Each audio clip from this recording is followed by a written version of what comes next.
everyone, and welcome to the Every Movie Ever podcast. My name is Ben Groves. And my name is Rob McFarlane. Welcome to the show, a movie podcast / mental health check-in. Yeah. For two broken-brained best friends. Yes, buddy. Talking around their problems, but not about their problems. Yeah. Whilst, laughing at movies. But given that this is a thinly veiled mental health check-in, I feel it's important, Ben, to ask how you're doing before we get to what we're doing. I'm fucking fantastic, if I'm honest with you, buddy. I have had... We've always known that. Thanks, babe. That kind of caught me off guard. I thought you were going to be mean then. I was like, No. Okay. No, I'm a new man. Oh, thank you. I've had the best couple days off of my entire fucking life. I cannot begin to explain how productive and how fulfilling the last few days have been, right? I've had 3 consecutive days off work. Ooh, it's a rarity. Nice. It's a rarity. Yeah. I've had it. It's been amazing. Tomorrow's gonna suck. Oh, dude, it fucking blows, man. I was back at work today and it was the longest day in existence. There was 113 hours in today's work day. It was insane. But I've watched an ungodly amount of Ty West films because I'm fucking obsessed with Ty West now. And course. Bad Ben movies. I've been watching all the Bad Ben movies. Foreshadowing. Maybe. You've told me about these films. For the listener who doesn't know what the fuck they are, shall we just keep that a secret? Yeah. Let's just keep that a secret. Yeah. How are you, buddy? Fill me in. I am Saw. You Saw? I'm the mighty Saw. Who the fuck has made you Saw? I will fight them in a car park. I have made myself Saw. You prick. I will meet you in a car park. I've been too eager with my body, and I am now very sore. I went to the gym. Oh, okay. For those thinking that it was something darker. Sure. And I found a new gym that a lot of my colleagues go to. All the colleagues that are like wham, like utterly little hench people. I'm like, where do you go? And they're like, oh, we go to this gym. I went there. It's fucking heavenly. It's in the middle of nowhere. Amazing. It's got a beautiful view out of like one wall that's just all glass windows. Yeah. And because you got to drive there, there's no fucking teenagers. Oh, I love that. It's all just adults with headphones on. Mate. Who are happy to help you with the equipment. That's the one. See, the gym's always risky, man, because you either go there and there's no other cunt there and you feel amazing, right? Or you go there and everyone there is beautiful and it's like, you've all completed the gym, go to the library. Go work on your fucking brain. Let the sweaty, weird, out of shape ones use this for a bit because you've done this, you've completed it, next level. You know what I mean? Yeah, whereas this gang are like inspiringly beautiful. Oh, I like that. I could do that, but everyone's keeping to themselves. And me being the gym guy that I am, I did back, shoulders, chest, legs, and core all in the same day. Why? That's fucking stupid. Because I thought I'd get my money's worth, Ben. It was a £5 and I'm poor. Yeah, fair. You know what? Who the fuck am I to judge? Fair play to you, buddy. You've absolutely nailed it. What are we doing today, buddy? Today, buddy, we are rounding out Ty West's X Trilogy series with the third and final... Maybe. The recently released Maxxine. Yes, we are. Now, this is spoiler heavy, but good news. It's available on home streaming. It is. If you know where to go. It is. I'm not going to make choices for you about where to get your films. I know where I get mine, and you do too, and it's fine. It's fine. We're fine. Everyone knows. We're all adults here, all right? We're all adults, all right? Yeah. And I use a VPN, so it's fine. Protected. Oh, you use VPN? I don't. Fuck. All right, you just raw dog the dark web. Yeah, cool. I just raw dog it, man. To be honest, I was getting a little suspicious of the amount of hot Russian singles that are in my area. You know what I mean? Right, okay, yeah. Literally right behind you. You can feel their breath on the back of your neck. Oh, they're in my area. Yeah, it is blood. But we got a lot to get through this week. We are talking about if Maxxine holds up to the previous stellar installments of the X trilogy. We're also talking why I relate to Maxine Minx on a cellular level. Does the end of this film make any fucking sense? Who is the Night Stalker? And most importantly, did Ty West succeed in his mission to bring sexy back to horror? I'm assuming when you... Yeah, the song was in there. Brilliant. This is why I left it for you. You're welcome. Brilliant. Yeah. We're going to be spoiler heavy. This was recently released, but there are issues in this film that I need to air, and they all happen in Act 3. They do. So they do. I'd recommend seeing the film first. Go watch the film. Unless you don't give a shit, in which case find out why you don't have to watch this film, or you should have watched this film by staying tuned. Go and watch it and then immediately come back to us to validate our existences. We love you. Thank you very much. You always pull me into that one, and I'm getting less and less okay with it as time goes on. Now, 2024, the year that this came out, the year we find ourselves in, the year of our Lord, It's a stacked year for cinema. Fuck yeah, it is, man. How many movies can you name that have been mint this year? Abigail. Disagree. Longlegs. Haven't seen it. Monkey Man. Fucking mint. Civil War. Possibly the best film of the year. Ooh, that's strong. We'll see. Godzilla X Kong New Empire. May have misspoken on the previous one. Thank you. Dune Part 2. Definitely misspoke on the previous one. Thank you very much. Quiet Place Day 1. Incredible film. Took me out by surprise. Loved it. Right? Wish we'd covered all the films. Right? Kingdom of the Planet of the Apes. Couldn't give a shit. It was absolute dog shit. Why have they all got American teenage voices? Doesn't make any fucking sense. Challengers. Haven't seen it, but love the soundtrack. Fucking incredible film. Deadpool and Wolverine. Loved it. The list continues, buddy. Now. I wish it had, because I was quite enjoying that. Little quickfire podcast. Yeah, shit. Yeah, great. I've planned this out, man. I had 2 days off. Welcome to the fucking fully fleshed out Ben show. Ready? The date that this came out, 2024, on an estimated budget of $1 million for Maxxine, by the way, buddy. I need to put that into perspective because they closed down parts of Hollywood to film small sections of this film.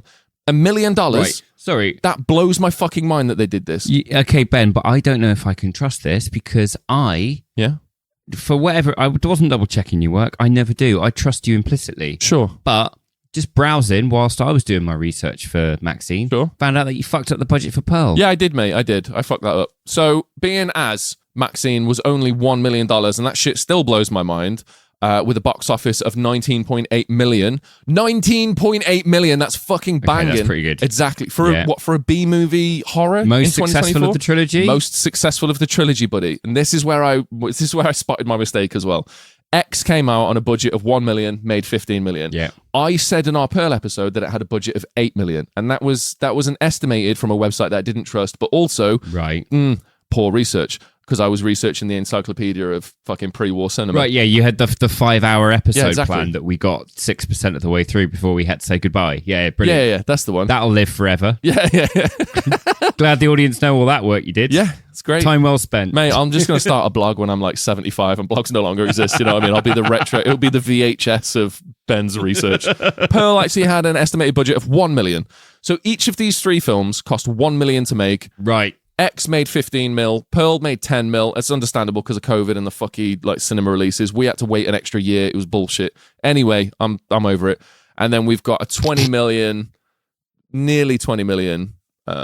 Right. From he's cleaned Maxxine. Up. He's like the reverse of. He's the opposite of Craig S. Sala. Yeah, we did this trilogy because I fucking love B movies. I love 80s horror. I love slashers, the gore, everything about this. And Ty West has created a trilogy with some of the best recent examples of these genres, all wrapped up in some of the most gorgeous, delicious examples of not what just good horror looks like, buddy, but what a good film looks like. It's good cinema. I got to admit, I'm always slightly suspicious when you plan a trilogy and you're like, I'm going to lay out everything that you need to love about this particular special interest of mine. Yeah, I got you. And by about film 3, and I go, I'm not really getting it. You're like, yeah, these weren't really the picks. These weren't for you. Really the picks. No, I know. And I'm like, oh, okay, cool. Well, and then this one, fully on board, mate. Amazing. Fully on board. We'll get to that. But on board to a point, which is more than you've been for. I mean, Goebbels' golden grilled cheese sandwich, that sold it. Loved some of those. Right. Sisu can die in a fire, but like others. Sisu's fucking incredible. What's wrong with you? Blood and Gold, incredible. Mad Heidi, incredible. Come on. I thoroughly enjoyed these. Like X is a solidly enjoyable film. Yep. Pearl is a legitimately great film. Yep. And this one is complicated. We'll get to it. It is complicated. It is complicated, buddy. But these films are important. They're important for the horror community. Okay, and yeah, it's not Citizen Kane. Let's fucking. It's not. Take a breath here. Okay, so I feel like horror's in a sticky situation the last few years. It loves being there. Massively hit and miss. And when I say massively hit and miss, I mean it's either like, oh, that was enjoyable, or it's like, what the fuck was the point in what I just watched? Is that not a trope of the genre at this point, Ben? I mean, to an extent, yes, but you go back a couple decades and you're in an area where if you're sitting there going, what the fuck did I just watch? You've got a massive grin on your face and you're like, that was the goofiest shit I've ever seen. It was someone who genuinely had a weird idea, who just wanted to run with it, but the passion was in it. Whereas now it feels like a lot of the studios are just churning out the same old generic bullshit, just constantly. just for the sake of getting in like 3 or 4 jump scares, and then that's it. And it's boring. Yeah, it went through a phase of that. It went through a phase of if it made you jump, it counted as scary. That's exactly what it is. And I know you've said this in the past, and I do wholeheartedly agree with you. On a different level, but I do wholeheartedly agree with you. You've said that horror is difficult because you need to make not just a good horror film, but a good film. Yeah, you do. And I wholeheartedly believe with my entire being that Ty West has done this 3 times over to an extent that has genuinely dropped my fucking jaw. Well, that's unfortunate. I know. Let's get into the breakdown. You'll see. I've written this week's breakdown. Here's the jingle. We're having a breakdown. Okay, so straight off the rip, mate, I'm going to commend you already. I've not read the breakdown, but I can see that you've titled your fucking act numbers, and this makes me so unbelievably happy, mate. I know my best mate's kinks. For better or worse, I know what he enjoys. I don't know why I enjoy it so much. Titles for the acts. Yeah. That does cause a little... It ticks all the brain boxes. Like, it gives me a good fuzz on the brain. It's fucking beautiful. And thank you, by the way. I love you for putting this in. That's very sweet. I love you too, buddy. I love you too. Right, Act 1. I'll start. Okay. Act 1. Going deep with a porn star. Yeah. It's 1985. The serial killer known as the Night Stalker roams the streets of LA. Shoulders are extra padded, and parents are worrying about the adult themes available in kids' music and videos these days. Yeah. We find sole survivor of the ex-murder farm, Maxine Minx, auditioning for a horror movie sequel, trying to escape her successful but aging career as a porn actress. Yeah. We briefly meet her friends in the adult world, other working women, her gay best mate who runs an adult video rental shop, and her agent played by Gus from Breaking Bad. Fuck yes. This guy keeps popping up and stuff, and every time he does, I am annoyed to see him. Why? Like, he's an excellent actor, but fuck me. Like, that first role has just become an absolute album. Do you know what? He's the biracial Daniel Radcliffe. Oh. Because he's a good actor. But every time I see him, I go, oh, it's that guy. And it just rips me out. Okay, and he's in fucking everything. And he's always the calm psychopath who doesn't show emotion, but is able to, he's well organized. He's got spreadsheets. Do you know, I'm just like, I'm fucking over it. Everything you've just described is autism, and I'm like, I relate to him on such a level, and you're like, God, he annoys the shit out of me. It's just spreadsheets and no emotion in this, and I'm like, Ben, the only sheets you have ever spread are that of the ladies of Telford. You have never opened that's an Excel bold spreadsheet statement. in your life. Fuck, I'm like painfully single, buddy. Also, we're reading from a fucking spreadsheet right now, bud. Yeah, and do you remember how much you complained when I instituted this system? You're like, oh, fucking because spreadsheets. The cells aren't, they're all fucking odd shapes. They're not, there's no uniform here. Fuck you. Read on. I'm done. I got off track. All right, sound. It's you next. All right, sound. Whew, let me calm down a sec. Act 2, a beautiful portrait of trauma. Maxine gets the role in the upcoming horror sequel. The same day, she begins to receive cryptic notes implying someone out there might know her checkered past. We see the gloved hands of the serial killer Stalker and her loved ones, and it's not long before one by one, they begin to turn up dead, branded with pentagrams. A private investigator, played by Kevin Bacon, who is fucking incredible in this film, by the way. He's brilliant. Is revealed to be the source of the notes, stating that on behalf of his employer, that the past has caught up with her, and that it is time for her to face it. As the bodies pile up and the pressure mounts on Maxine, her already bruised psyche begins to fray at the edges, and her ability to focus on her big break in Hollywood slips.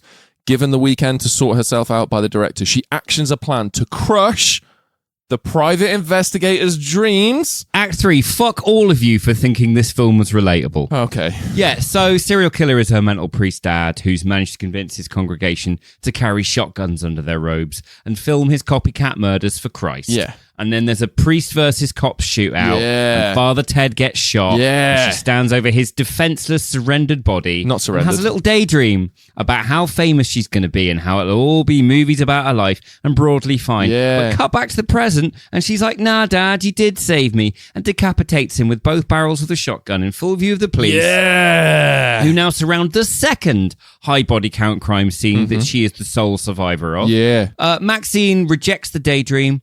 she commits to her vengeful closure in a wonderful final installment of a trilogy about the unhealthy desire for fame, bringing nothing but pain. But in this one, the heroine realizes that she should fight her own demons and close off her painful memories. And rather than running to increasingly brighter lights in the hope they'll banish the shadows in her mind, she's going to reject fame. Except no, it doesn't, because then it cuts to 1 month later and she's still in the fucking film, and now she's a star and she's not faced a single fucking consequence.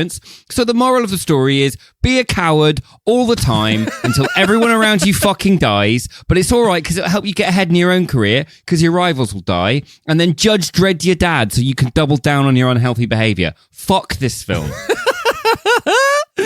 Oh, this is going to be a great show, man. I've got so much to rebut on this, but after hearing your breakdown, bud, I'm going to take it that you hated this film. No, I actually do very genuinely like this film. Okay, that's good. We'll get into it. It has issues. Okay. They're going to seem small, but you know when you see a nice tiled bathroom floor and it's a big space and every single one of those tiles is perfect. Yeah. But there's just that bit over there where someone's fucked it up. Right. And now the pattern's not right. Okay. You could have just gone for crazy paving. Yeah. It could have been worse, and I'd have liked it more. This film could have been worse, and I'd have liked it more. It's nearly perfect. Yeah. And as a result, it fucking annoyed. We'll get into it. All right. The 80s setting is, it's a bit hammy. Right. Okay. It is a bit hammy. I'm not gonna disagree with you, but I have Ty West's explanation of this, and it's glorious. Okay. Because Ty West has this insane ability, right?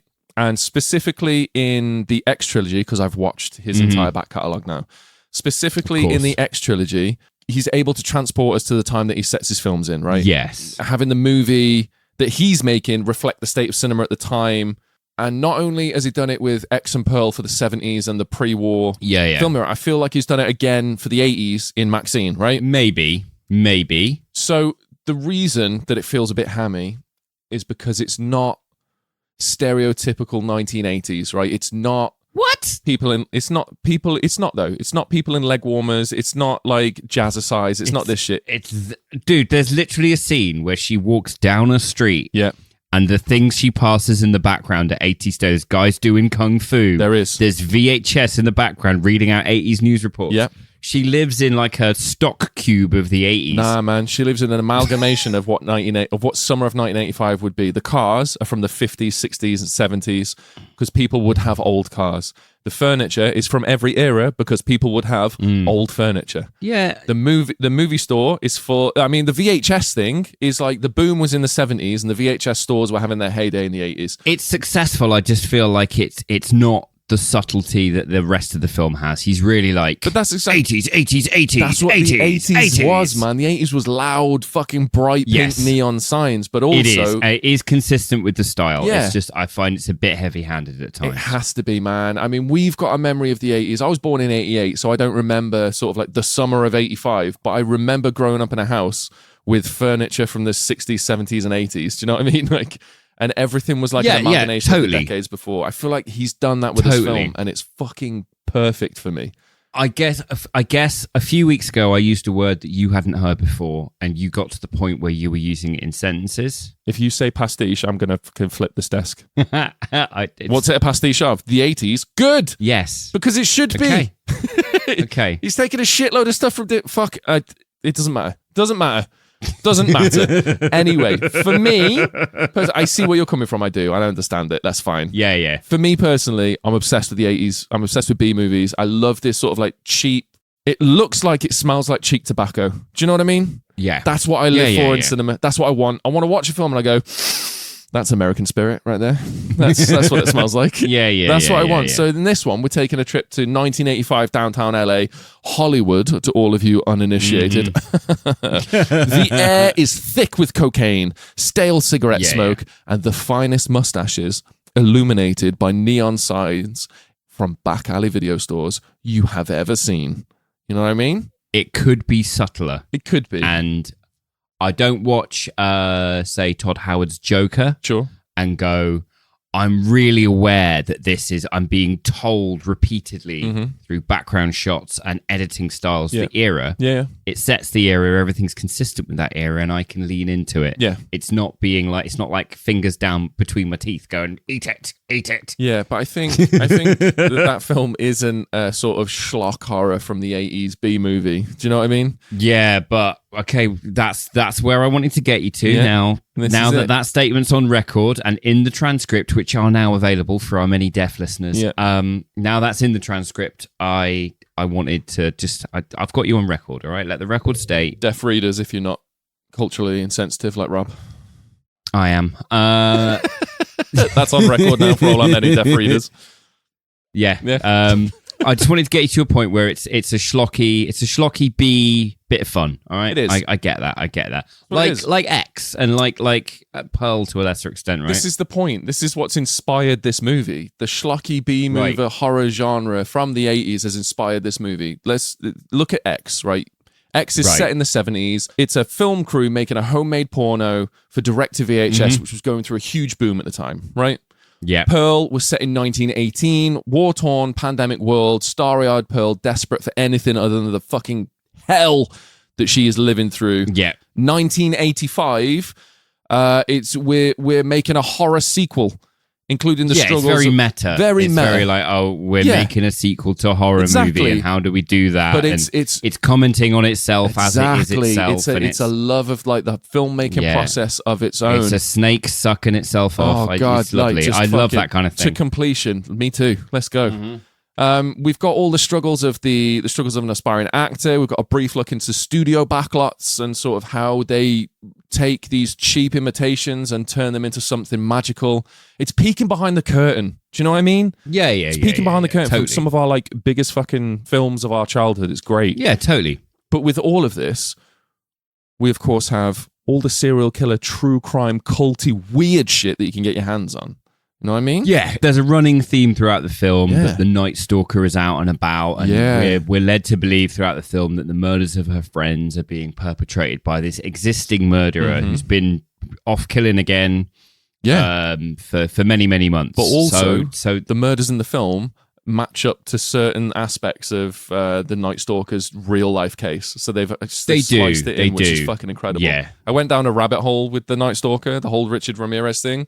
It's ridiculous. Ridiculous. Do you know how he got caught? Was he not one of those ones that boasted about it to a mate? No, he was just fucking like walking about the one day, and his picture was released out to the newsstands and on like news channels and stuff, and he hadn't realized. So he was just walking about doing his thing, and then a mob of angry citizens chased him down and kicked the shit out of him until the police showed up and fucking dragged him off to jail. That's literally what happened. It was amazing.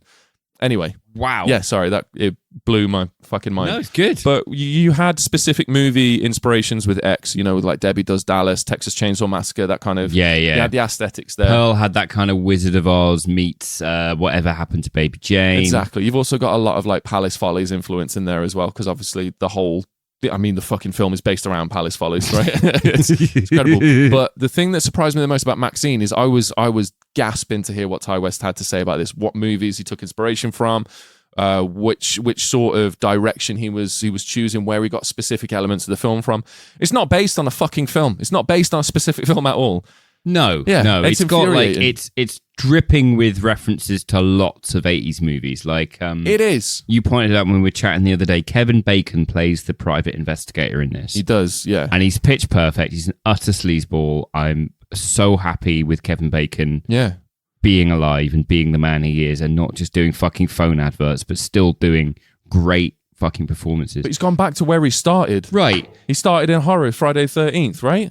Yeah, totally. But his costume in this is super reminiscent. I'm like, where do I know that? Where do I know that? And then you're like, it's literally Jack Nicholson's outfit from Chinatown. I'm like, of fucking course it is. Yeah, like to a T. I sent you a picture of it, and I was like, Kevin Bacon. You were like, eh? But yeah, there's tons of stuff like this, man. There's loads of nods. But it's not, there's nods, but it's not a specific film. There's not a specific film. It's just a general sweep of 80s cinema, which, again, I love. Okay. I'm not going to lie, I was a little bit disappointed because I was desperate to love Ty West a little bit more. Yeah. And what he said in an interview was, he said in an interview with Fangoria, when they asked him about, like, you know, what was the movie that inspired Maxxxine, and he said so many things, because it could be movies that are LA based or movies about Hollywood. It could also be the Giallo movies.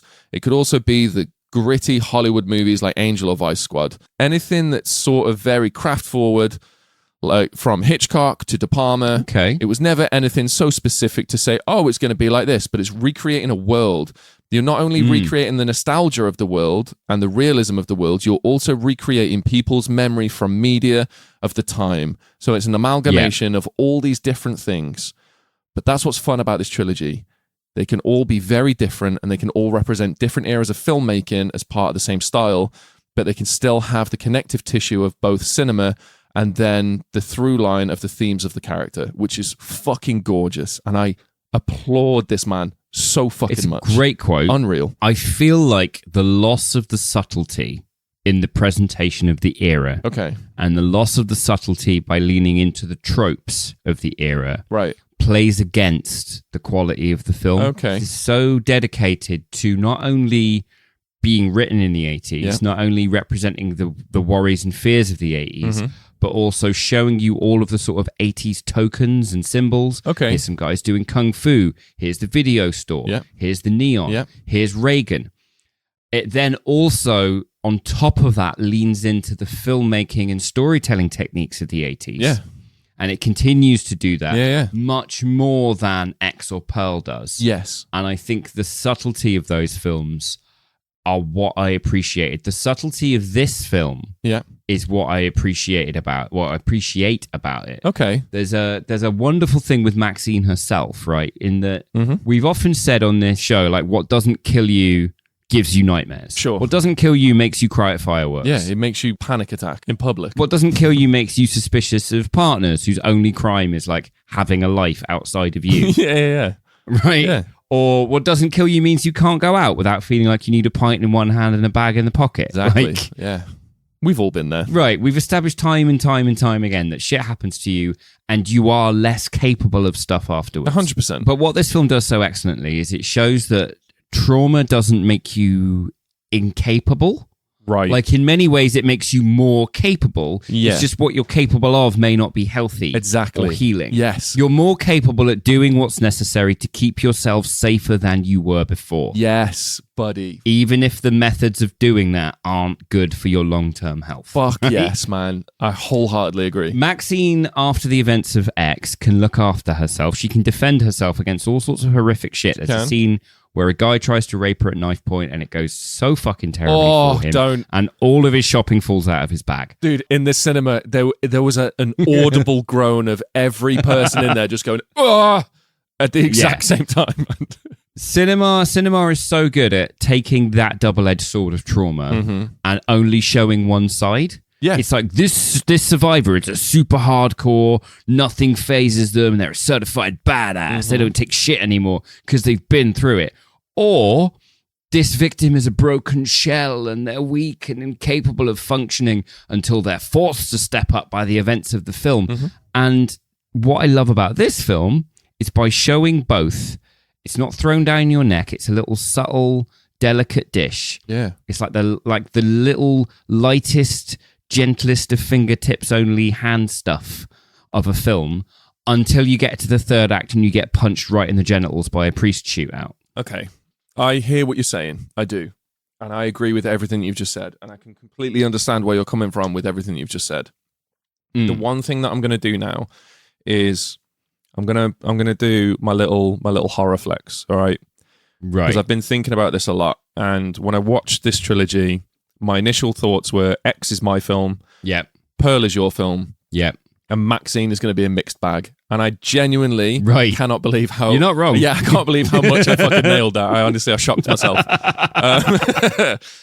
So you were saying about X being subtle in the 70s and stuff like this. I agree with you. But because it's in rural Texas, outside of LA, horror in the 70s was much slower paced. It was much subtler. Yeah. I mean, you watch Halloween. It's the pacing slow. It's a slow build. You watch stuff like it's a man in a bush staring at teenagers for 2 hours. That's literally it. And then one person gets killed. Yeah, it's amazing. It's fucking incredible. But also, you've got stuff like The Hills Have Eyes, which is about literal mutants. Like an incest family in the mountains. Subtle as anything. It slow burns. And that's 70s cinema. And what he's done with X is he's mirrored that. Yes, he has. And he's done these people building their own film in that climate, right? And Maxxine mirrors its era as well. It does. By being faster paced and sillier and louder. But it's not just faster paced and stuff, though. It's exactly mirroring what downtown Hollywood would have been like. It would have been full of fucking kung fu studios. It would have been busy. It would have been like over the top to the point of almost deafening and sickening because everyone there is desperate to make it. It's perfect for Maxxine. I don't know if I trust that representation. I think it's too concentrated. It's a stock cube of the 80s. Exactly. But that's what 80s she lives horror on the street is. where every right. Okay, that's what 80s horror is. 80s horror is sort of like it's a big build-up of huge special effects. It's testicles being stomped on, but it's not just implied now. Now it's full on the screen, shit's being stomped on. Kevin Bacon had a full erection in Friday the 13th, by the way. I've gone through this so many times. I know that my friends have sent you a picture of me doing a fucking TED Talk whilst watching Friday the 13th. I got a photo you did. From one of your mates that I at the time didn't really have any fucking conversation history with at all. Yeah. And it's just you in front of a large screen television pointing at Kevin Bacon's penis, love sausage, his yogurt thrower, in some tight pants. I was, and just the line, "We're now getting a TED Talk." Yeah, I was fuming. We paused the film and I was yelling in my friend's living room about Kevin Bacon's anonymous erection that no one talks about. He said in an interview it was a sock. It's not a fucking sock. It's sharp. How many sharp socks do you own, Rob? It doesn't make sense. Anyway, sorry, I'm off topic. But anyway, that's what I mean. It's loud. It's loud. It's in your face. It's downtown Hollywood. Now we're in the belly of the beast. This is it. Yeah. Everything is here. Everything stems from here. So it's going to be this bustling melting pot of everything that you can think of, just fucking bubbling and overflowing and people being like cast out like they're fuck all because it's meaningless. If you're in the belly of the beast, you're in. That's it. Yes. You have to fucking thrive there. It's nothing but loud, panic, intense, constantly. I know. I lived in London for 15 years. This is what I'm saying, man. I lived there for a year and I fucking hated it. Do you know what I mean? I went to Japan and it was less busy. Like, that's all I'm going to say. Like, I was in a city in Japan and it was calmer than London. I hated it. But I feel like he's done a fucking incredible job of representing the decades. The subtlety I'm not saying it's not impressive. I'm not saying it's not impactful. I'm not saying of course it's not a wonderful distillation. But it is a distillation. It's not an accurate representation. And I love this. As a distillation, it's great. Yeah. But as a place for a relatable character to live, I'm like, why are they in a comic of the Teenage Mutant Ninja Turtles? Yes, buddy. This leads me to my next point fucking perfectly.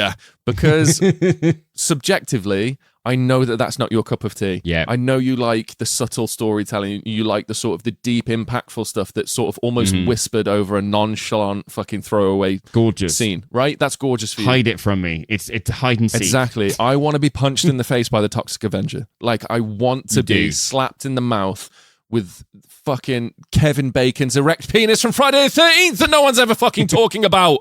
I want it. I want it. Yeah. In and around my face. Get it on me. So the fact that this film is so hit and miss for both of us, like there's different areas of this film where I'm like, this is fine. Like the slow build up in the beginning where it's sort of like almost a beautiful, gritty cop drama. You find it beautiful. I found it a little slow, and that's fine. That's fine. Because the backdrop of it was so big and so loud, and I was like, there is so much possibility to just do the most audacious stuff right now. Like, that's just the audacity that this film could have, and it doesn't. And it was annoying me. Yeah. I related to Maxine Minx so fucking much in the third act. It was unreal because it all came to light. How? I know that we differ on this, right? We both grew up without dads. We both grew up without dads. Oh, right, okay. Right? We're bringing daddy home, okay, right. Yeah, we're bringing daddy home because this fucking film is essentially just daddy issues completed 101. You know what I mean? Like, it's the Xbox achievement, fucking ba-ding. Yeah. Murdered daddy. You know what I mean? Like, that's the thing. You grew up without a father, but it was you never missed your father, right? No, so my mum made an active decision to be a single parent. Okay. They were both very young. My dad decided, well, she gave my dad the choice. She's like, look, neither of us were intending to have a child. Sure. A child has happened and I'm choosing to keep it, but that kind of removes your bodily autonomy. So what do you want to do? You're 19, you're signed up to uni. What's the plan, my dude? Yeah.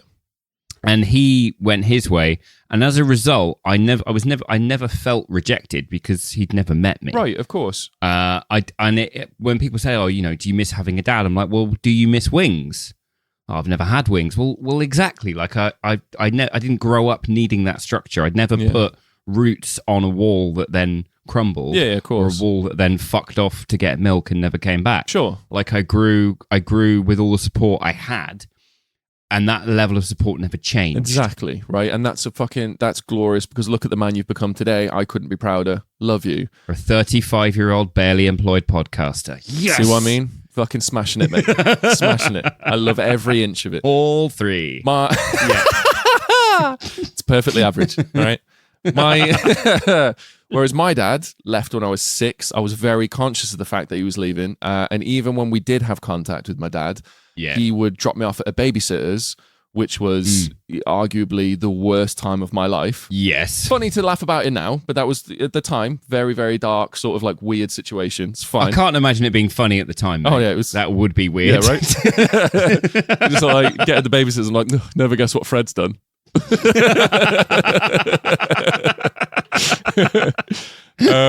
So I grew up with the rejection. It's left me with deep inset sort of fundamental abandonment issues, like weird unresolved dad the worst issues. thing you can do for a child, be there and then not be there. Or pretend to be there and then just go, nah. Yeah.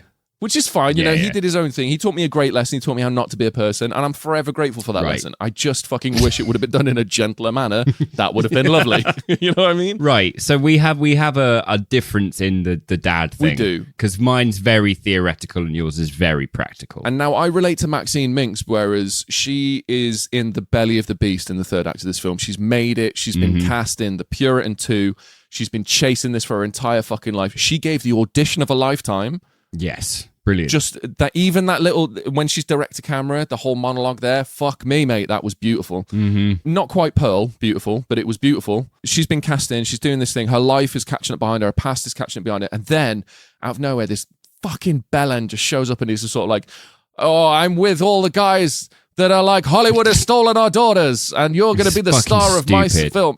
It is stupid. It is, but I get it because it's like her unresolved trauma from her father is now there and so fucking prominent that it's not just affecting her, it's affecting her entire life. And because it's undealt with, it's unprocessed, it's just this raw bundle of mess that is now fucking up everything that she's worked for, which is a very sort of like, it's a very on the nose way of saying deal with your shit before your shit deals with you. Yeah. You know what I mean? Very on the nose. Yeah. And it's also completely untelegraphed in this series. Yes. Because X is, this character, this priest, is a background setting on the television. It's not even indicated that that is her father. It's just, he's a priest on the television, right? Yeah, there's a mention that it's her father, briefly. Right, okay, I must have missed it. Yeah.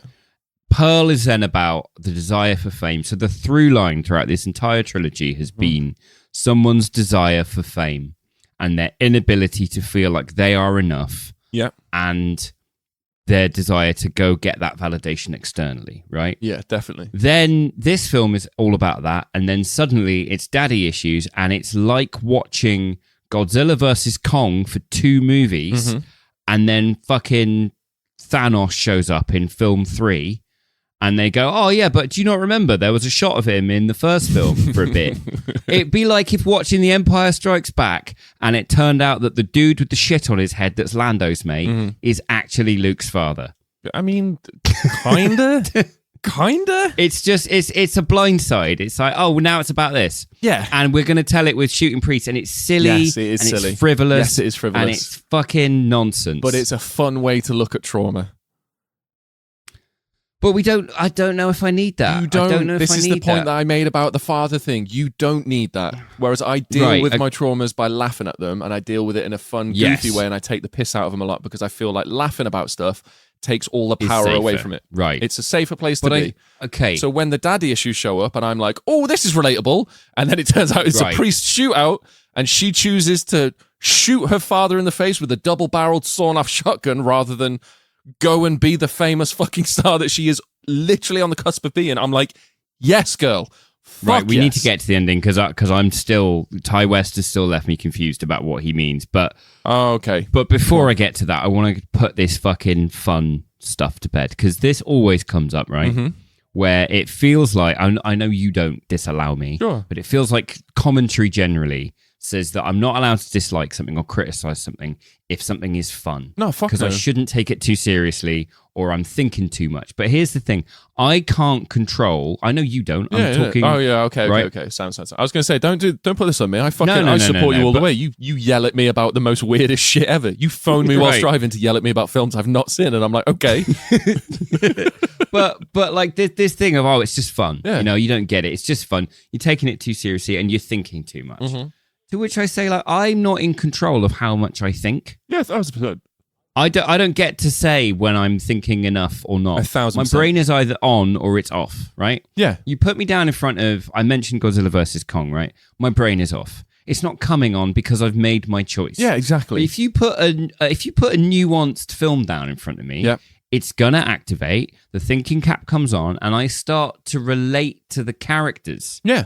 Right, their experiences become my own. I start to empathize and I start to invest in their narrative and I'm feeling what they're feeling. I'm putting myself in their shoes. 100%. And I'm living with that character as my surrogate. 100%.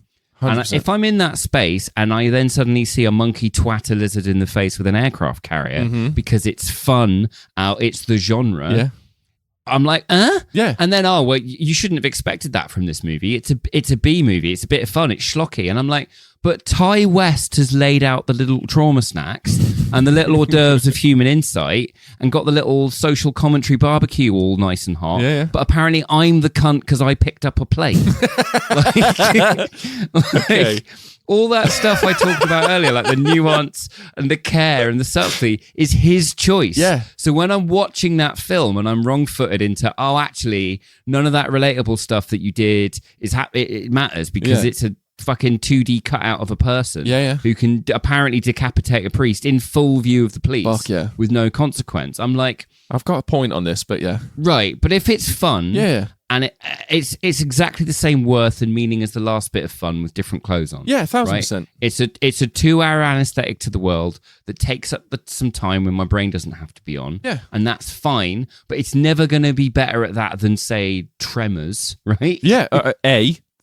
Careful here, because you're talking about arguably one of my favorite franchises on the fucking planet. But Tremors is incredible because it's a well-written, incredibly paced, perfectly put together, fun film. Yeah. If I wanted to just put on some fun, you're not going to beat Tremors for me. Yeah, cool. Okay, you've saved it and I'm back on board. I now love it again. This is fine. So, like, that accusation of I'm not having fun with movies, like, I can always have fun with a movie. Yeah. Love on a Leash is one of my favorite fucking films, right? 1,000%. But to a certain point, I'm looking for more than just, like, fun. Otherwise, it's just going on endless dates with different filmmakers and just being grateful that I got fucked. Okay, I fully understand where you're coming from, and my rebuttal to this is, you're not in control of what you find fun. You just you have fun when you have fun, right? Totally. This is why I fucking love doing this podcast with you, because you make me think in different ways. And what I aim to do is to show you enough of these movies that are my wheelhouse so that you can at some point see why I'm so obsessed with this era of filmmaking. I'm not trying to force it on you so that you enjoy it. No, you don't. You do a really good job of bringing stuff that I get my brain around and I enjoy. I want to try and challenge this. This is a mint film. I love this film. It's a great film, and I understand. I will be rewatching this film. Yeah, it's one of them. But I understand wholeheartedly why the third act fucks you off, and this is why I was desperate to do this trilogy. The way that it shifts gears is very 80s, right? And it's easy to say that because it's like a throwaway statement of, it's fine, it's just the 80s, but it's almost like a trait, like a personality trait of 80s cinema, where it goes from silly or intense or fucking paced as one thing, and then it completely U-turns and turns into something ridiculous. Like Tremors. Let's take Tremors for an example, right? Yeah. Small town living, oh, what are we doing? We need to get out of the town. We need to move on. We need to better ourselves. This is, you know, it's not doing anything for us, this, that, and the other. We need to get out into the big wide world, find some wives, have some fun, do this, that, and the other. And then 20 minutes later, you're fighting a giant fucking worm. You know what I mean? Brilliant. Yeah, exactly. Brilliant. You're fighting a graboid that's inspired. Exactly. But it's right. That pacing. I think it's because it comes along so quick. Yes. And it doesn't lead you down a sort of lane. With this, I'm like, who's the Night Stalker? What's the trauma? What's the metaphor here? Dude. There's no metaphor. It's a freaky priest and shotgun congregation. And I'm like, exactly. You can have both. You can. Something doesn't have to be. You can. Something doesn't have to be one or the other, but you need to stitch it together better than this. It's a cunty priest who's operating under the guise of the Night Stalker because that is what was happening at the time. And they started mixing in like copycat murders for the priest, and he was filming it to make his own film to try and win Maxine back to be like, you can be the star of the church's film and you can be the redemption arc that we all needed. You can reinstill the Christian faith in our parish. I've got an unfortunate analogy for exactly how this film affected me. Okay. It was a conversation I had many years ago with a very attractive Australian woman. Okay. We were chatting for ages. Yep. She's really smart. She's really funny. I was feeling super insecure. Mm-hmm. And as the night went on, we got a little drunker, we got a little higher, and I was like, this is really good. And then at a certain point in the night, she said, if you come back to mine, I'm on my rags, but you can throw it up my shitter if you like. Pure Australian. Absolute Aussie classic. Right. If I could count the number of Home and Away episodes where that exact line was spoken, I would be in the tens. You know what I mean? Now, I'm not saying it was a massive turn-off, but I didn't go back to hers. Because we'd started on a very different very different track. That's the fucking. That's Maxine. That's Maxine. Right. Yes. Ty West throws up the shitter. if she'd started with that, I'd go, okay, I know what this is. I probably would have gone back to her. Sure, you could have geared yourself up to it, right? Right. It was the 2 or 3 hours of erudite conversation, and I'm like, oh wow. Right. Followed by that, I'm like, oh, and that's a gear change. So too many. You're sitting there thinking, right? So what philosophical author can I look to for my wedding speech when I eventually marry this incredible woman? And then she turns around and she's like, well, I'm on my rag, but you can chuck it up my shitter. And you're like, oh, it's none of them. Yeah. It's Dr. Zeus both at are best. Great. Both are great. Right. Both are great, and I'm big fans of both styles. Sure. But if you're going to mix them together, we're going to need... It's a slower pace. I'm going to need some warning. Yeah, exactly. It's like a zipper. Right. You know what I mean? The zippers are long for a reason. It takes a while to put both pieces of fabric together. Yeah. I get you. Yeah, wholeheartedly. Literally that. With me, mate, scared of zippers. So it's just whack them together. You know what I mean? Yeah. There's a reason you're circumcised. Yeah. Zippers.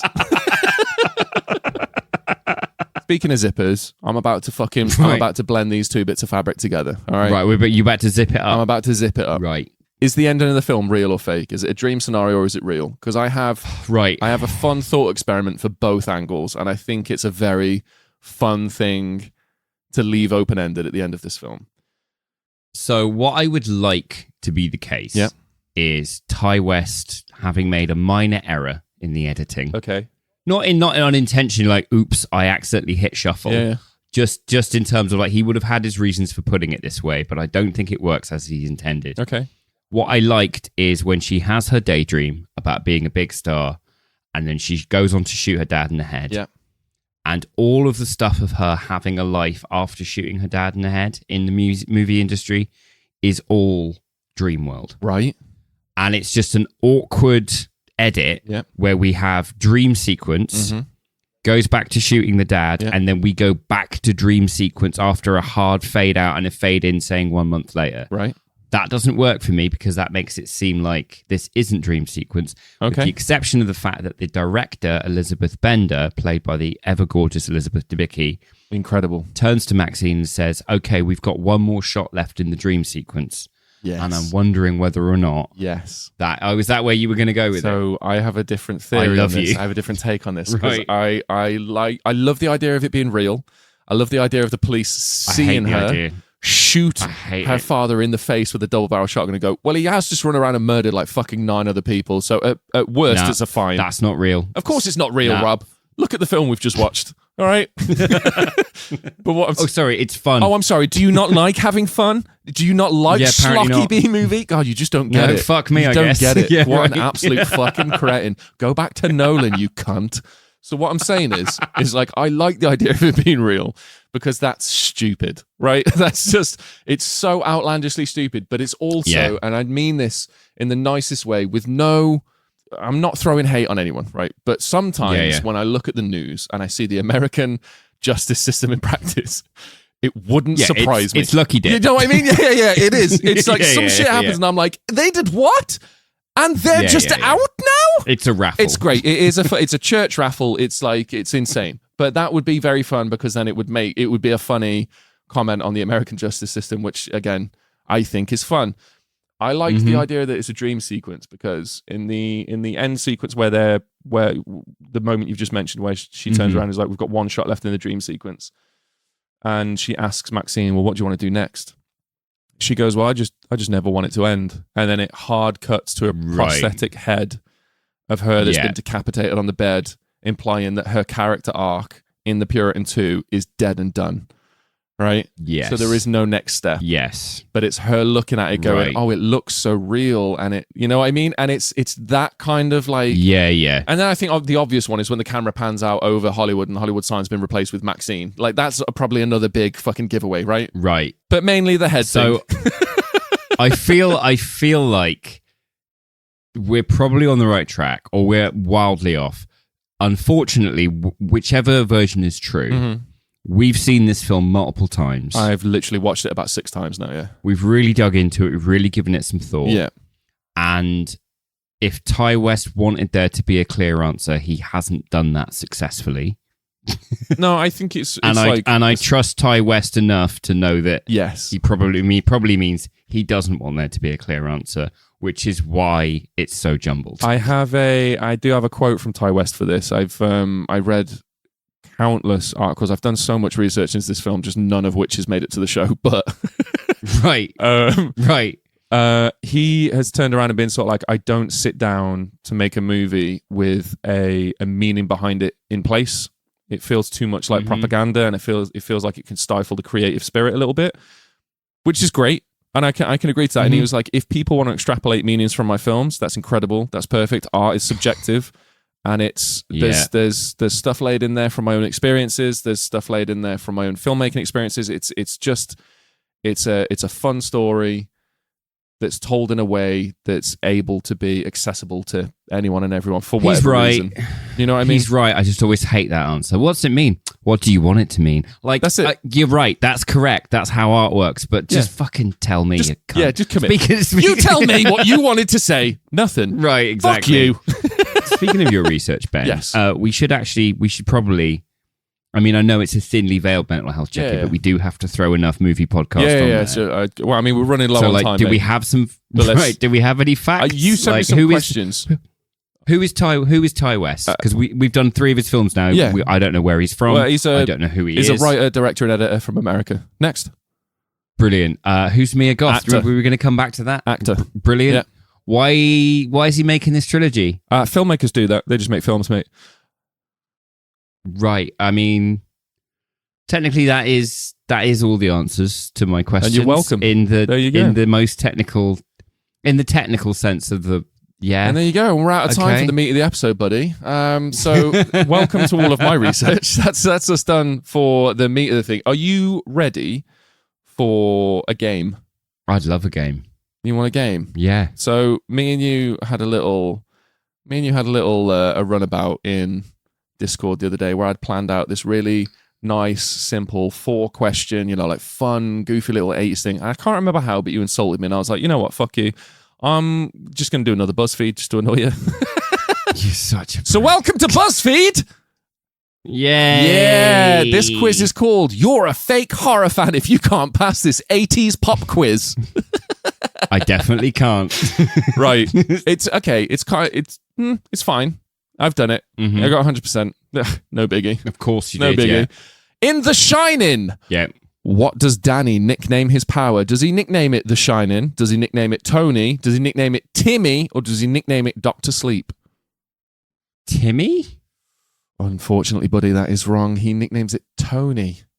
Oh, for fuck. I mean, come on. It's the same sound. He nicknames it Tony. It's not Dr. Sleep, because that's that dog shit Ewan McGregor movie that I got 10 minutes into. I did the same thing. I got 10 minutes in. I was like, this is wank. I've spoken to so many people that love that film. I'm going to have to give it another go. I've spoken to about 20 people about the film, and one of them thinks it's incredible. Yeah. And the other 19 were like, eh. Okay. Well, at least I'm in good company. You know what I mean? Right, yeah. Question 2, buddy. In Poltergeist 1982, the ghosts steal Carol Ann through which household structure? Is it the TV? The television. Is it the window? Television. Is it under the bed? Television. Or is it the closet? They're here. Yeah. What answer are you going with Carol there, bud? Ann, You sticking with TV? Come to the light, Carol Ann. No, it's the window, innit? Because the tree comes through the window. Okay. It's the closet, unfortunately, buddy. Oh. I'm sorry about that one, mate. Are you? All right, I'm a fake horror fan. I mean, you're only 2 questions in, bud. This is 38 questions. In The Lost Boys, 1987, all the half vampires can be saved by doing what? Going out in sunlight, killing the head vampire. Killing the head vampire. Thank you, buddy. Love you. Saw that one. 1 for 3. Recently, Okay, so there you go. For the first time. In The Changeling, 1980, a wealthy family murders their son and replaces him with an orphan. Where does the father hide the remains of his son? Is it the local river? Is it his basement? Is it in a well? Or is it in Europe? I've not seen The Changeling, so I'm going to say in Europe. Ooh. Confidently, with full chest. Okay, full chest. I'm going to have to say it's in a well. I'm afraid, buddy. Oh, all right. Sorry about that Ripped one, buddy. It off from The Ring. Here we go. Fine. In Sleepaway Camp, 1983, one of the best films ever made. Felissa Rose, love you. Please come on our show. In Sleepaway Camp, 1983, what was Angela's original name? Was it Ryan, Thomas, Cameron, or Peter? I'm going to say, as a man who's not seen Sleepaway Camp, it's Peter. It is Peter, buddy. Fuck yes. Yes. Dude. That might... Guessing like a madman. Honestly, that might get Felissa Rose on the show, you know what I mean? If she ever hears this, fucking yes, buddy. In the... Haven't even seen the film and I know all about it. Right. Smashing it. In A Nightmare on Elm Street, what is the main character's name? Sarah, Nina, Nancy, or Susan? Nancy. Nancy it is! Fuck you, man. Who's been watching horrors behind my back, eh? Haven't seen that one either, mate. Oh, do you know what I love about this quiz? Is it's testing whether I'm a thing that I've never claimed to be. Oh, no. This is just for my enjoyment. And honestly, you're killing the vibe. Like, I was really excited about this. You're getting them all right. And I'm like, yay, proud of you. Inside, I'm like, fuck you. Fuck you. In Gremlins 1984, Billy breaks 2 out of the 3 rules for caring for his gremlin pet. Which rule was not broken? Feed it off. He doesn't feed it. He feeds it after midnight. He gets it wet. He does. So out of the other 2 options, is it no bright lights or no squeezing? He doesn't squeeze it. He doesn't squeeze it. But which is that? What you're going with? No squeezing. No squeezing. He doesn't break the no squeezing rule. It's no bright lights. I'm afraid, buddy. No bright lights. Oh, fuck's right, sake. you ready? In The Howling. That's one I've actually seen. If I've seen them, I get them wrong. Yeah. Have you ever seen? Okay. Have you ever seen Friday the 13th? No. Fuck you. Have you ever seen The Howling? No. All right, well, good. You probably get both of these right then. In The Howling, Karen White loses her memory and is sent on vacation after what traumatic event? Is it after being bitten? Is it after meeting Eddie, brackets, a werewolf? Is it her husband cheating, or is it losing her job? Losing her job. Unfortunately, it's meeting Eddie, a werewolf. And then last but not least, and buddy, I'm not going to put too much pressure on this one. This is my favorite franchise. This is one of my favorite franchises of all times. So if you get this wrong, friendship over. All right. Yeah. Lastly, in Friday the 13th, Mrs. Voorhees reveals herself to... Lastly, in Friday the 13th, Mrs. Voorhees reveals herself through a monologue towards the end of the film. What does she reveal about the significance of the date and how it relates to Jason? Is it his birthday? It's an unlucky day. Ooh. Is it her birthday? Or 13 is Jason's favorite number? I'm going to say 13 is Jason's favorite number because it's his birthday. Oh, can't. But also, I'll take the second bit. It is his birthday. It is his birthday. Yes, that is it. All right, well, I think friendship saved on that one, and we can chalk that one up to a win. You only got a couple wrong, but the couple that you got wrong were the easiest ones, and the ones you got right were the ones where I was like, so go fuck yourself, I guess. Congratulations. Nice. And there we go. We got time for Comment Corner? I think we've just got time for Comment Corner. Yeah, I've only got a brief one. I've got a brief one this week. You give me your brief one, because I've got 2 absolute belters this week, and they're both fucking gorgeous. Give me your belter, and then I'll do a brief one in the middle. All right, so we'll do a belter sandwich. Belter sandwich, mate. So the first one's from Mika Haha. He messaged us and said, "Hey, have either of you ever seen Under the Silver Lake? I still haven't had a chance to check it out yet, buddy. Apologies. I think that movie is criminally underrated, and I don't use this term often. Brackets, the exception being Nolan. But I think David Robert Mitchell is an absolute genius. I think if you two reviewed this film, it would give you loads to talk about." Ooh. Great suggestion. Appreciate it. Thank you very much. He then goes on to say, also, would love for you guys to extend your podcast episodes into an hour and a half. I'm just saying. Your podcast has saved me from my mental unhealth recently. It's so enjoyable. I've been on a tear whilst I work. So thank you both for getting me through this tough time. You really don't know what it means to me. And I read that. What's her name? That was Mika. Mika Haha. He is Mika Haha. Mika Haha. Okay, so Mika Haha, go fuck yourself. Go fuck yourself. All right. Fuck's sake. I didn't expect this to go this way. But I have long wanted to extend the show. I thoroughly enjoy hanging out with my mate Ben. The record is the highlight of my week. I love recording. Right. If I could record for 2 hours with Ben, I would. The fact that listening to him and I chat about our problems and how the movie of the week has helped us or given us some insight, hearing that, which is very much a thing we do for us, helps other people, is genuinely one of the most meaningful interactions I have going on in my life. Yeah. The fact that it's helped you it really does mean a lot, and I am really so grateful for you listening.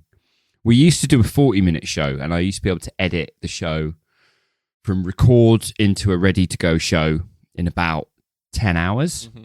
We went up to an hour. It takes about 18. Go up to a 2-hour, mate. I would kill myself within a week. You asking for a longer show is a direct attack on my well-being, and you are not forgiven. No, all jokes aside, buddy, thank you so much for getting in touch. It does mean the world. We would also love a longer show. Until we find some way of making this make any sort of income for us, we're just at max capacity. I think we could stop turning down sponsorships for a start. You know what I mean? We could probably start doing them. The second somebody asks us to cover a half-decent film and isn't a sex predator, we'll be fine. Yeah, I agree. We had Studio Canal. That was great. Studio Canal were great. Yeah, that was good. Everyone else has been like, have you seen this random bit of footage that I've snipped together over some indie songs? Or have you seen this known predator that we've tried to Alan Smithy off the credits? Yeah, it is a lot like that. I also feel like Studio Canal would have worked with us some more if they were like, here's our catalogue, pick a film, and we picked the one Vietnam War movie, and I spent an hour crying in the fucking episode. Do you know what I mean? Like, that was essentially it. I think we shit the bed on that one, mate, to be honest. If you want to hear the failed sponsorship attempts, go to our Discord, join up. There is a full bonus video review of a movie that we were asked to sponsor, and on review we realized we couldn't release because it would be the end of the podcast. Yeah, we would have been like sued into the ground. It's fine though. It's fine. I've got a comment here on one of our little reels that we did about, for those of you listening that don't follow us on socials, Ben and I both watched the Scarecrow scene with Mia Goth in it, and we both had very different reactions. Mm-hmm. Mine was to dress up as a scarecrow and stand in a field. And mine was to go and fuck a scarecrow in a field. That was implied. Yeah. I don't know how heavily you committed to the bit. The actual... Nah, this is all implied, mate. You know what I mean? Right, nice. Yeah. Classy, yeah, classy. I kept it clean. It's a classy joke about fucking a scarecrow. Mine was just me standing in a field dressed as a scarecrow. I worked quite hard on my costume. Yeah. And then Lady Birdie, 1983, got in touch and just went, had a feeling you were outstanding in your field. And amazing. I love her so much. Much like the previous comment, it made me furious. Yeah, fair. I was really annoyed that I hadn't thought of that and put that in the reel. What an absolute star. I fucking love her to pieces. Okay, I have another one here from, I can't say your surname, buddy, so I'm just going to call you Wayne. I'm going to attempt it. Okay. I'm going to attempt it. It's Wayne Pasela? The P might be silent. We'll go with that. Yeah. I mean, buddy, I love you, and this message is gorgeous. Thank you so much. But your name is a fucking nightmare. I'm dyslexic as shit. I'm just going to put that one out there. All right? I love you. Name's a nightmare. Wayne got in touch and said, listen to your pod for the first time, the Alien 3 one. Love the passion, love the insight, and then in brackets, even though I pretty much knew most of it. All right, buddy. All right. All right. We try. All right. We keep it broad, all right? Not everyone's seen the film before. Yeah, We've got to be a good introduction. But then he goes on to say, I disagree with your views, but that's art for you. Also, absolutely love how you guys got so candid and open about your mental health. Thank you. I volunteered for a men's mental health org here in Australia for the past 5 years. He's put in brackets the organisation that he volunteers for, and it's The Male Hug on Instagram. Go and check it out. Great group. Oh, nice. What you two are doing is bang on the money. Keep it up and look after yourselves. By the way, Alien 3 is a fucking masterpiece, especially after the utter shitstorm during production. So there's one for you, buddy. Yeah. Because that's incredible. There you go, singing from your sheet. What I love most about that, I disagree, but that's art for you. Exactly what we're... If that's not what we're trying to get across just with every done episode. A fucking hour on that from this film right here. Yeah. You know what I mean? Here's why I passionately hate this film. Does not mean you're wrong to enjoy Exactly. Dude, Wayne, you fucking get it. I love you wholeheartedly. Also, thank you so fucking much for getting in touch. You're an absolute diamond. Great job with the male hug. We love you and support you wholeheartedly. That was Comment Corner. If you want to get involved, you know what to do. Find us on Instagram, TikTok, Discord, Facebook, fucking anywhere. Anywhere. Send us an email, everymovieeveruk@gmail.com. Do it right now. Look, just type out an email being like, Ben, Rob, cunts, send. That'll be fucking hilarious. We'll probably read that out. That's next week's Comment Corner. Get it sent right now. It'll make our fucking week. Until then, unfortunately, we are vastly over time. I'm sorry. So, no, it's been fantastic. Been a busy episode, isn't it? It's been fantastic. Thanks, it's been lovely, and I've loved every second of it, as I do every week. Oh, me too, babe. We are sadly out of time. What are you rating Maxine before we get to the outro? Because I can feel the outro coming. 8. Okay. Wow, that's way more than I thought it was going to be. It's a perfectly tiled bathroom with one cocky tile that I'm just going to look at forever and go, oh. Okay. Yeah.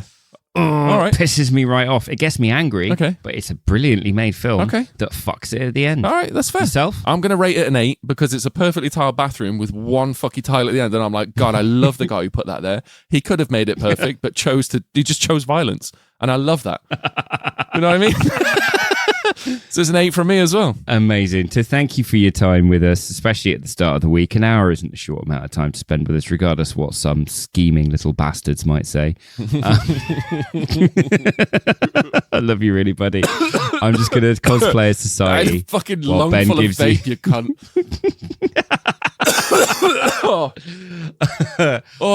I'm going to cosplay as Society while Ben gives you a little motivational pep talk. Ben has an emphysema attack. What the fuck is this? Jesus Christ. Sorry, what were you saying? Oh, I was just saying, CONSUUUME. Now listen, we can take tons of things from Ty West's X trilogy, and to wrap it out, I think the main important lesson that we can take is just keep fucking following your dreams. It doesn't matter if your past is coming around to haunt you. You can deal with it. Do you know what I mean? You can shoot your dad in the face with a double-barreled sawn-off shotgun. You can do it. The police saw her do it. She still fucking went on to be a star. We could do the same. Fuck it. You know what I mean? I think the message is, fuck you, Dad.